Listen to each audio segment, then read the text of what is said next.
నిన్న ఆఫీసులో కూడా వస్తానంటే లేదు సార్ 10,000 మంది జీవితాలు పోతాయి సార్. ఏంటి 10,000 మంది జీవితాలు పోయాయి?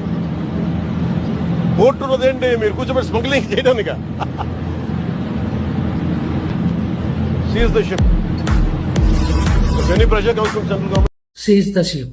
ప్రస్తుతం సోషల్ మీడియాలో ఎక్కడ చూసినా కూడా ఈ వర్డ్ తెగ వైరల్ అవుతుంది. అసలు నిజానికి పవన్ కళ్యాణ్ గారు ఎందుకని ఆ షిప్ ను సీజ్ చేశారనేది ఈ వీడియోలో తెలుసుకుందాం. సో వీడియో అనేది చాలా ఇంట్రెస్టింగ్ గా ఉండబోతుంది. ఎక్కడ స్కిప్ చేయకుండా ఎండ్ వరకు చూసేయండి. ఆంధ్రప్రదేశ్ ఉప ముఖ్యమంత్రి పవన్ కళ్యాణ్ మరోసారి తన ధైర్యాన్ని పట్టుదలని ప్రదర్శించారు.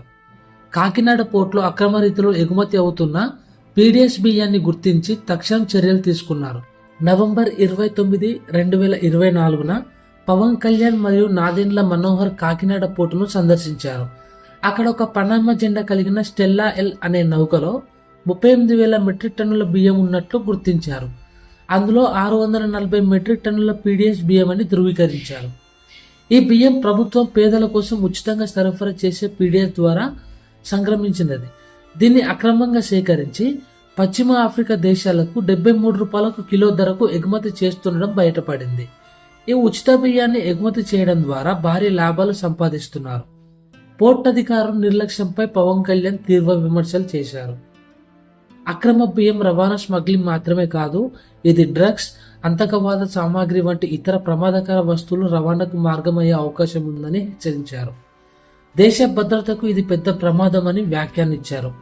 పవన్ కళ్యాణ్ రాష్ట్ర కేబినెట్ లో ఈ వ్యవహారంపై విచారణ చేపట్టాలని నిర్ణయించారు.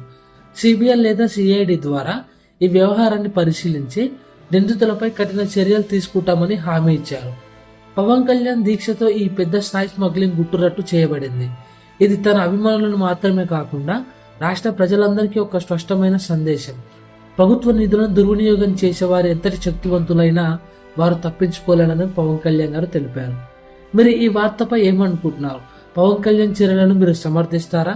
మీ అభిప్రాయాలను కామెంట్స్ రూపంలో తెలియచేయండి. ఇలాంటి మరిన్ని ఆసక్తికరమైన వీడియోల కోసం మా ఛానల్ సబ్స్క్రైబ్ చేసుకోండి. Thank you for watching. జై